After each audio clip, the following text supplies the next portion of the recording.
ከመሸ ሰበር ዜና ተሰምቷል። የፋኖ ተዋጊ ኃይሎች ራሽያ ሰራሽ መሳሪያ ታጠቁ። ጀነራሉ የፋኖን መሳሪያ ማርካችሁ ታጠቁ ሲሉ አውጀዋል። ወዲያ ደግሞ የወልቃይትን ደጅ አንኳኳው የህወሓት ኃይል ከመከላከያ ጋር በሶስት አቅጣጫ ፍጥጫ ውስጥ ገብቷል። የአማራ ፋኖ ኃይሎች ራሽያ ሰራሽ መሳሪያ ታጠቁ እያስባለ ጉድ ከጎጃም ተሰምቷል። ጀነራሉ የፋኖን ዲሽቃ ማርካችሁ ታጠቁ ሲሉ ያወጁት አዋጅም ትኩረትን ስቧል።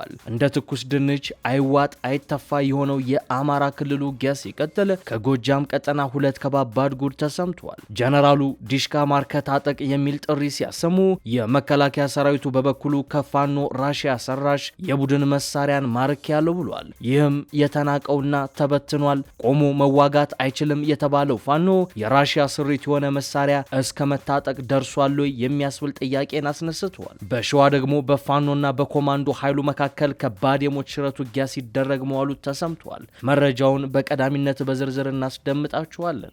የወልቃይትን ደጅ አንኳኳው የህወሓት ኃይል በሶስት አቅጣጫ ከመከላከያ ጋር ተፋጧል። በሸረሪና ሽሬ፣ ዋልድባና ሸረሪና ወታደራዊ እንቅስቃሴዎች በስፋት እየታዩ መሆኑን የአንድ አፍታ ሚዲያ ምንጮች ገልጸዋል። ከዚህ በተጨማሪም ህወሓት ወልቃይትንና ጠለምትን ለመቆጣጠር የሾማቸው ሶስት ከፍተኛ ወታደራዊ መኮንኖች ስም ዝርዝራቸው እጃችን ገብቷል። እናስደምጣችኋለን። በኢትዮጵያ ድንበር ላይ ጦርነት ተቀሰቀሰ። ጦሩ በበኩሉ ቱርክ ሰራሽ ድሮን መትቼ ጥያለሁ ብሏል። ባለፈው ሳምንት ተከታታይ የአየር ጥቃት ሲፈጸም እንደነበር የሚታወቅ ሲሆን ከአየር ጥቃቱ በኋላ ከባድ ውጊያ ተቀስቅሷል።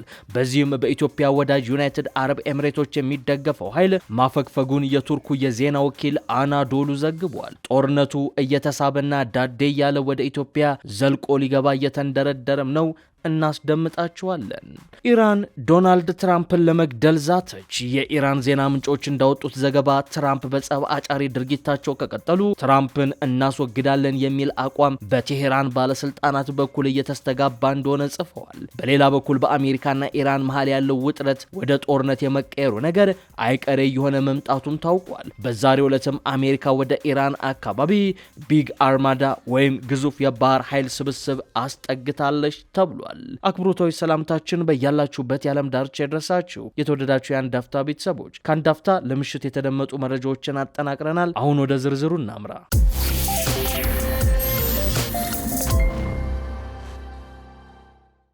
የአማራ ፋኖ ተዋጊዎች ራሽያ ሰራሽ መሳሪያ ታጠቁ ያስባለ ጉድ ከጎጃም ተሰምቷል። ጀነራሉ በበኩላቸው የፋኖን ዲሽቃ ማርካችሁ ታጠቁ ሲሉ አውጀዋል። እንደ ትኩስ ድንች አይዋጥ አይተፋ የሆነው የአማራ ክልሉ ውጊያ ሲቀጥል ከጎጃም ቀጠና ሁለት ከባባድ ጉድ ተሰምቷል። ጀነራሉ ዲሽቃ ማርከ ታጠቅ የሚል ጥሪ ሲያሰሙ የመከላከያ ሰራዊቱ በበኩሉ ከፋኖ ሩሲያ ሰራሽ የቡድን መሳሪያ ማርክ ያለው ብሏል። ይህም የተናቀውና ተበትኗል ቆሞ መዋጋት አይችልም የተባለው የፋኖ ኃይል የራሽያ ስሪት የሆነ መሳሪያ እስከመታጠቅ ደርሷል ወይ የሚል ጥያቄን አጭሯል። ከንግግርና ውይይት ይልቅ ነፍጥና ምንሽርን አስቀድመው ዱር ቤት ያሉት የፋኖ ታጣቂዎች ለህዝቡ በረከት ከመሆን ይልቅ ዕዳ ሆነዋል የሚለው ሙግት በደጋፊዎቻቸው ጭምር በገሃድ መስተጋባት ጀምሯል። ህዝቡም በየቦታው ኬላ ተዘርግቶ የሚጠየቀው ገንዘብ ቢያስመርረው ከጊዜ ወደ ጊዜ ለፋኖ የሰጠውን ድጋፍ እያላላ መምጣቱን መረጃዎች ጠቁመዋል። በዚህ ሁሉ መሃል ግን አሁንም በክልሉ የተለያዩ አካባቢዎች አውዳሚ ውጊያዎች በአየርና በምድር በኮማንዶና በሪፐብሊካን ጦር ታግዞ እንደቀጠለ ነው። በዛሬው ዕለት በክልሉ የተሰማው መረጃ ደግሞ ጉድ የሚያስብል አጃኢብም የሚያሰኝ ነው። የአማራ ብልጽግና ልሳን የሆነው የአማራ ሚዲያ ኮርፖሬሽን አሚኮ መከላከያ ከፋኖ ራሽያ ሰራሽ መሳሪያ ማረከ ሲል ዛሬ አመሻሹን ዘግቧል። ይህ የሆነው ደግሞ በሰሜን ጎጃም ዞን እጅ አልሰጥ ካሉ የፋኖ ተዋጊዎች ጋር በተደረገ ውጊያ እንደሆነ ዘገባው ጠቅሷል። ሰራዊቱ በሰሜን ጎጃም በመልኪት ወይም አቀሽት በተባለ ቀበሌ አደረኩት ባለው ተከታታይነት ስምሪት ጽንፈኛና ዘራፊ ሲል የጠራውን የፋኖን ቡድን እግር በእግር በመከታተልና ከበባ ውስጥ በማስገባት ሩሲያ ሰራሽ የሆነውን ዲኬኢቲ የተባለውን ዲሽቃ ማርክ ያለው ብሏል። ስምሪቱን የመሩት መቶ አለቃ ገለታ አበበ ለዜና ለዜና ጣቢያው እንዳሉት ቡድኑ መሳሪያውን በመጠቀም ማህበረሰቡን ሲያሸብር ቆይቷል ሲሉ ከሰው በአሁኑ ወቅት ግን ቡድኑ ዳግም መነሳት በማይችልበት ደረጃ ተመቷል ብለዋል። መቶ አለቃው ይህ ድል የተመዘገበው በቀጠናው የሚንቀሳቀሰው የመከላከያ ሰራዊት አዛዥ ሌተናል ጀነራል መሐመድ ተሰማ ባለፈው ታህሳስ ወር ላይ በአዊ ዞን አዲስ ቅዳም አካባቢ ከሰራዊቱ አባላት ጋር ባደረጉት ውይይት ያስተላለፉትን ትዕዛዝ መሰረት በማድረግ ነው ብለዋል። ሌተናል ጀነራል መሐመድ ተሰማ በወቅቱ ጽንፈኛው ከማህበረሰቡ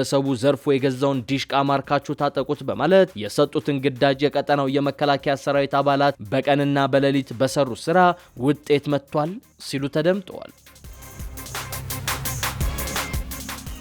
የወልቃይትን ደጅ አንኳኳው የህወሓት ኃይል በሶስት አቅጣጫ ከመከላከያ ኃይል ጋር ተፋጧል። በሸረሪና ሽሬ፣ ዋልደባና ሸረሪና ወታደራዊ እንቅስቃሴዎች ጎልተው እየታዩ እንደሆነ የአንድ አፍታ ሚዲያ ምንጮች ገልጸዋል። ከዚህ በተጨማሪም ህወሓት ወልቃይትን ለመቆጣጠር የሾማቸው 3 ከፍተኛ ወታደራዊ መኮንኖች ስም ዝርዝር እጃችን ገብቷል። ህወሓት ወልቃይትን ለመቆጣጠር ተከዜን ተሻግሮ በጠለምት በኩል በ4 አቅጣጫ በከፈተው ጥቃት ያልጠበቀው ከባድ ኪሳራ ነው የገጠመው። በዋልደባ በኩል ተከዜን ተሻግሮ ጠለምትን ለመቆጣጠር ጥቃት የከፈተ ሲሆን ይህን ተከትሎ ከባድ ኪሳራ ደርሶበታል። በዚህም ሱዳን የሰፈረው አርሚ 7 በሸረሪና በኩል ሰብሮ ለመግባት በተጠንቀቅ ሆኗል።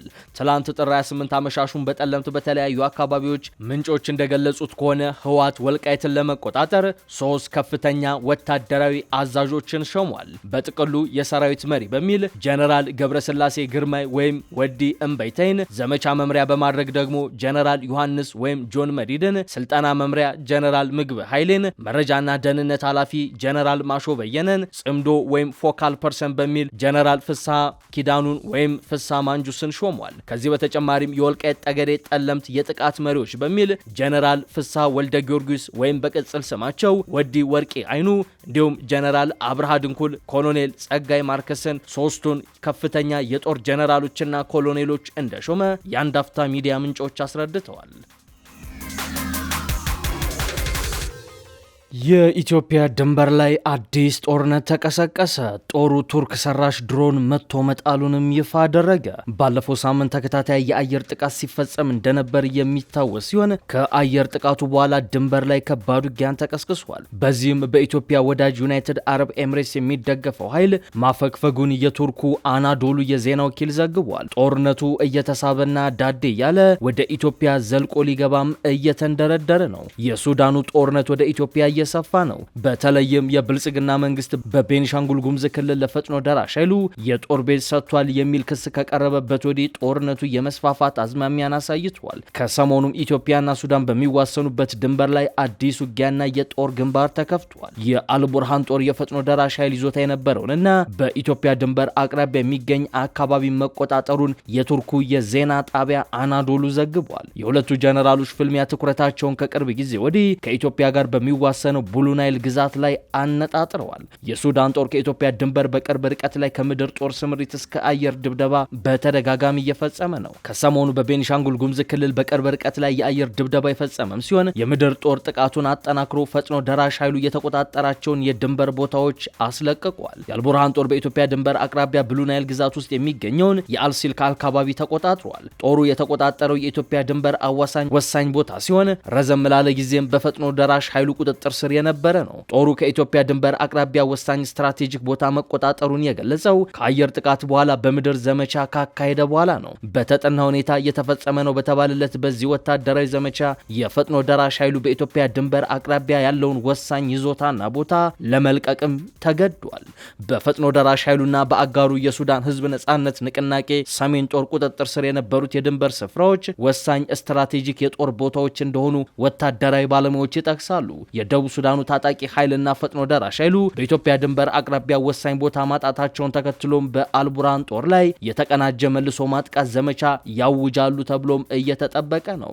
ይህም ለኢትዮጵያ ተጨማሪ ራስ ምታትና ስጋት ሊሆንባት እንደሚችልም ተሰግቷል። የጄኔራል አብዱል ፈታህ አልቡርሃን ጦር በአሁኑ ወቅት ከኢትዮጵያ ድንበር አቅራቢያ የሚገኙ ቦታዎችን ለመቆጣጠር እየተንቀሳቀሰ መሆኑም ለኢትዮጵያ ሌላ ስጋት ነው። ለዚህም እንደ ግብጽና ቱርክ ያሉ ሀገራት በጦር መሳሪያ ድጋፍ እየተሳተፉ ሲሆን ሲሆን የኢትዮጵያን ወዳጅ አቡዳቢን መግቢያ መውጫ ለማሳጣትም እየተሯሯጡ ነው። አቡዳቢ ለምትደግፈው ፈጥኖ ደራሽ ኃይል የጦር መሳሪያ የምታቀርበው በኢትዮጵያ ድንበር በኩል መሆኑንም የሚድል ኢስት ዘገባ ከሰሞኑ ሲያመላክት ሰንብቷል። ይህ የሆነው ደግሞ ኤምሬትስ ከሶማሊያ እስከ ሊቢያ ከግብጽ እስከ ሳውዲ አረቢያ የወታደራዊ ጭነት በረራ አየር ክልል ስለተዘጋባት መሆኑም መረጃዎች አመላክተዋል። አዲሱ የኤምሬትስ የወታደራዊና ጭነት በረራ መስመር በኢትዮጵያና በእስራኤል በኩል ለማለፍ መገደዱም የተገለጸ ሲሆን ነገሩ ከጊዜ ወደ ጊዜ እየተወሳሰበና ኢትዮጵያም ተስባ እየገባችበት ሆኗል። ኤምሬትስ ለፈጥኖ ደራሽ ኃይሉ ድጋፍ ለማድረግ እንዲያመቻትም በኢትዮ ሱዳን ድንበር አቅራቢያ በኢትዮጵያ ግዛት ውስጥ ለፈጥኖ ደራሽ ኃይሉ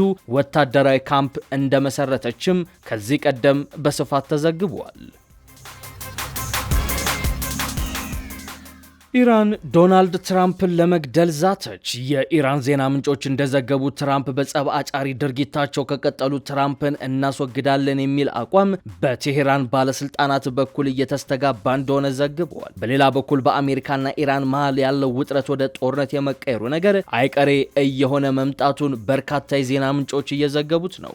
በዛሬው ዕለትም አሜሪካ ወደ ኢራን አቅራቢያ ቢግ አርማዳ ወይም ግዙፍ የባህር ኃይል ስብስብ እንዳስጠጋች ተሰምቷል። አሜሪካ በመካከለኛው ምስራቅ ያላትን ወታደራዊ ኃይል በከፍተኛ ሁኔታ እያጠናከረች ባለችበት በዚህ ወቅት ፕሬዝዳንት ዶናልድ ትራምፕ ኢራን ከዋሽንግተን ጋር ለመደራደር እንደምትፈልግ ማስታወቃቸው እዚህ ጋር የሚጠቀስ ነው። ፕሬዝዳንቱ ሰኞ ምሽት ለአክሲዮስ የዜና ወኪል በሰጡት ቃለ ምልልስ አሜሪካ ወደ ኢራን አካባቢ የላከችው ቢግ አርማዳ ወይም ግዙፍ የባህር ኃይል ስብስብ መሆኑን ገልጸው ይህም በቬንዙዌላ አቅራቢያ ካለው የአሜሪካ ጦር እንደሚበልጥ ነው የሚናገሩት። ትናንት ዩኤስኤስ አብርሃም ሊንከን የተሰኘው የጦር መርከብ ወደ አሜሪካ ማዕከላዊ እዝ ቀጠና መግባቷ የውጥረቱን መባባስ ጠቁሟል። የዋይት ሃውስ ባለስልጣናት እንደገለጹት ሁኔታው አሁንም ተለዋዋጭ ሲሆን ወታደራዊ ጥቃት የመሰንዘር አማራጭ በጠረጴዛ ላይ ይገኛል። ትራምፕ በዚህ ሳምንት ተጨማሪ ወታደራዊ አማራጮችን ይገመግማሉ ተብሎ ቢጠበቅም እስካሁን ግን የመጨረሻ ውሳኔ ማሳለፍ ተስኗቸዋል። ይሁን እንጂ ፕሬዝዳንቱ በንግግራቸው ዲፕሎማሲ አሁንም ዋና አማራጭ መሆኑን አጽንኦት ይሰጣሉ። ስምምነት ማድረግ ይፈልጋሉ፣ ይህንን አውቃለሁ፣ በተደጋጋሚ ደውለዋል፣ መነጋገር ይፈልጋሉ ሲሉ ቴሄራን ለድርድር ዝግጁ መሆኗን ያላቸውን እምነትም አስተጋብቷል። ከዚህ በተጨማሪም አሜሪካ በኢራን ላይ ወታደራዊ ጥቃት ልትሰነዝር ትችላለች የሚለው ስጋት እየጨመረ ባለበት በዚህ ሰዓት የኢራን እስላማዊ አብዮታዊ ጠባቂዎች IRGC የአሜሪካና የእስራኤልን እንቅስቃሴዎች በጥንቃቄና በቅርበት እየተከታተለው ነው። ፕሬስ ቲቪ ስማቸው ያልተጠቀሰ አንድ ከፍተኛ የኢራን የጦር መኮንንን ዋቢ አድርጎ ባወጣው ዘገባ ዋሽንግተን በኢራን ላይ የሚወሰድ ማንኛውም ወታደራዊ እርምጃ ፈጣንና ንጹህ ይሆናል ብላ ማመኗ ስለ ቴሄራን ወታደራዊ አቅም ያላት መረዳት የተሟላ ስላልሆነ ነው ሲሉም አጣጥለውታል። የአሜሪካ የጦር መርከቦች ወደ መካከለኛው ምስራቅ ቀጠና እየተጠጉ መሆናቸውን ተከትሎም የኢራን አብዮታዊ ጠባቂዎች የምድር ጦር አዛዥ ጀነራል መሐመድ ፓክፖር ባለፈው ሳምንት ጠንካራ ማስጠንቀቂያን ወደ ዋይት ሃውስ ሰደዋል። ጄኔራሉ እንዳሉት የኢራን ጦር ከምን ጊዜውም በላይ ዝግጁ ሆኖ ጣቱ በሚሳኤሉ ቃታ ላይ ይገኛል ሲሉ ተደምጠዋል። ለጥቀውም አሜሪካና እስራኤል ዋጋ የሚያስከፍል ማንኛውንም አይነት የተሳሳተ ስሌት ከመውሰድ እንዲቆጠቡም አሳስበዋል። እርሳቸው ብቻ ሳይሆኑ በኢራን የሚደገፈው የሂዝቦላ አማጺ ኃይልም ኢራንን ከመታችው ከባድ እሳት በቀጠናው ይፈጠራል በማለት ማስጠንቀቂያን ወደ አሜሪካና ወደ እስራኤል ሰዷል። የተወደዳችሁ የአንድ አፍታ ሚዲያ ቤተሰቦች ለምሽት ያዝናቸው መረጃዎቻችን እነዚህን ይመስሉ ነበር። አብራችሁን ስለዘለቃችሁ እናመሰግናለን። መልካም ምሽት።